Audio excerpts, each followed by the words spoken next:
The nightcap features plenty of state championship basketball, with D2 wrapping up its semifinals just now inside the Devaney Center. Top-seeded Shelton looking for a berth in the state final for the first time since 1928, taking on a team that seems like it's here all the time. And why not? Started out poorly for Shelton, but not for Ashton Simmons. 3-ball, left wing, got it. Why not was hungrier much early, though, crashing the boards left and right, getting rebounds and putbacks. It's what Coach Reitzel says for the Bulldogs, but he was seeing it on the other end throughout the first quarter. Let's go to the second. Zach Foxhoven picking up where the Blue Devils left off. 31-18 lead with that three heading into the halftime break. But the second half, Shelton stormed back on the back of the man to force OT. We're in second OT here with Ashton Simmons burying the deep three, but why not would tie it up to force a third overtime. And in that third overtime, Simmons would sink both of his free throws, scoring 30-plus in this game to get Shelton all the way back from 15 down in an instant classic. 63-60, the final. And now, looking for its first state championship title in nearly a century, is Shelton. Very confident. Our team is very strong, and I feel like we have a very good chance on Saturday. I don't feel pressured. I'm clutch. I've just always been clutch, and I just don't. It's just another day. It's Friday. It's just exciting. White House good. They hit a ton of shots the first quarter, first half. We just didn't give up. We didn't do great on defense the first half. I think we gave them a little bit easier looks where we didn't close out tight enough, but they were hitting shots. We had to execute a little bit better offensively the first half. I thought the second half we did better there. Just played hard. I mean, I think they were getting a little bit more tired at the end, and I guess all the lines we were on work.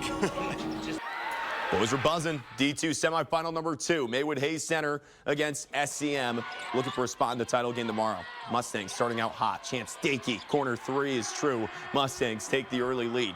Wolves ready to pounce though as well. Hayden Farr with the hop step. Inside to the lane. Bucket and the foul. He'd get the free throw to complete the and one opportunity. These guys were going back and forth through the entire first half. Mustangs turning it on now. Colt Schroeder nails the triple from the right wing. Knots things up late in the second quarter. And Maywood Hayes Center back at it. The dive for the loose ball. You got to have it. Jeremiah Ingeson gets nothing but nylon for 3. Mayhay trailing by 2 at the half. SCM looking to build off that lead. Schroeder again, this time from the corner in front of his bench to give the purple and gold a 6-point lead. But a furious run for the Wolves was on deck. Jackson Anderson ties things up for Mayhay, and then it's Farr once again.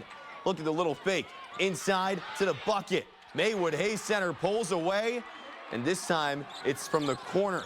Anders, the dish, the 3 is true. 53-48 the final. The Wolves storm back to win by 5. The greatest feeling ever, accomplish what we've worked for so hard all season. And I think it's just all the hard work paying off, so it'd be the greatest feeling in the world.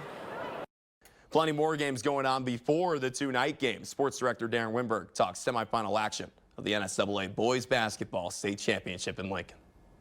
And let's begin with those bracket buster team, 8-seeded GAC taking on Ainsworth. Early on, it's Trey Appelt. He's going to drive. He hits the jumper from the top of the key. And after a Blue Jays bucket, Appelt responds this time from beyond the arc for 3. Good. He actually scored his 1,000th point in this game. Bulldogs led by 4. But check out the heads-up play by Connor Krolick, throwing off Carter Nelson's back for 2. But the Husker football commit, he's a human highlight reel and will respond in a big way. Nelson's got some hops with the reverse dunk. Woo! Slamma-jamma fired up as that would continue. Trey McNally steps into this one, knocks down the triple. And check out that Ainsworth fan. She's pumped, and she would stay pumped as the Bulldogs would turn up the offense. McNally again, the Chadron State commit, balled out, scoring a game-high 20 points to give Ainsworth a 2-point lead heading into the 4th. Just over 3 to play, and GAC Cinderella's story looking like it's coming to a close, but Cody Haas buries the corner 3-ball to give the Blue Jays the 3-point lead. Ainsworth, though, they have the best athlete on the floor, and my guy, Carter Nelson, comes up clutch. Trailing by 1, hits the turnaround J for his biggest 2 points of the night. Blue Jays have one more chance, but the clock strikes midnight as Ainsworth is headed to the D1 State Championship with a 1-point, 54-53 win. It means so much more than coming down here for track. I mean, just to be able to do it with my buddies, do it with my friends, I mean, it's been the most incredible thing for me, so I'm excited to keep going because we're not done yet. Our motto since the beginning of districts is that we're not done until we win the championship. I mean, if we don't, we're going to be disappointed. That's just kind of the way we look at it, and so that's just the thing. We got one more game before we can be too happy with ourselves. On to the C2 semifinal, where top-seeded Amherst is taking on 4-seed Cross County, and it's Cross County trailing 5-0 early.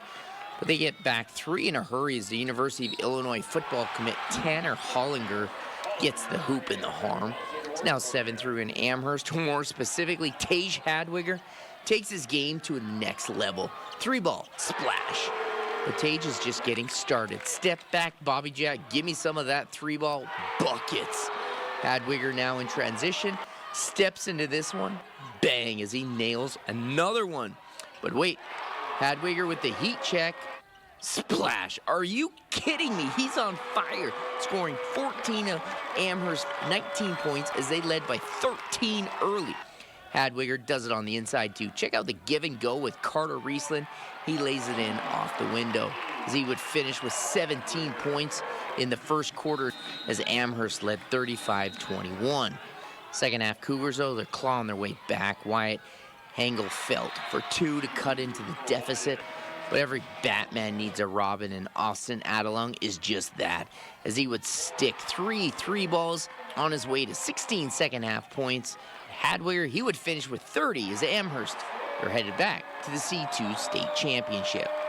I mean, that was probably one of my best nights, and I mean, it felt amazing. I mean, it's just nothing you ever feel before, really. I mean, it just felt huge. And this is a blast. You know, we came down, and it's always nerve-wracking, but once you get past that first game, knowing that you're going to be around for the weekend, you know, kind of relaxes you a little bit, but now, you know, now it's just all fun. It's a blast, you know, to be back and have another opportunity to state championship is everything a coach can dream. Not many coaches get to do it, but I'm so excited for those guys in that locker room, man. It's a blast for kids, and I just try to help them along as much as I can. As always, for the latest on the boys NSAA state semifinals, head to our website, nebraska.tv. Reporting from the Bob, Darren Winberg, NTV Sports.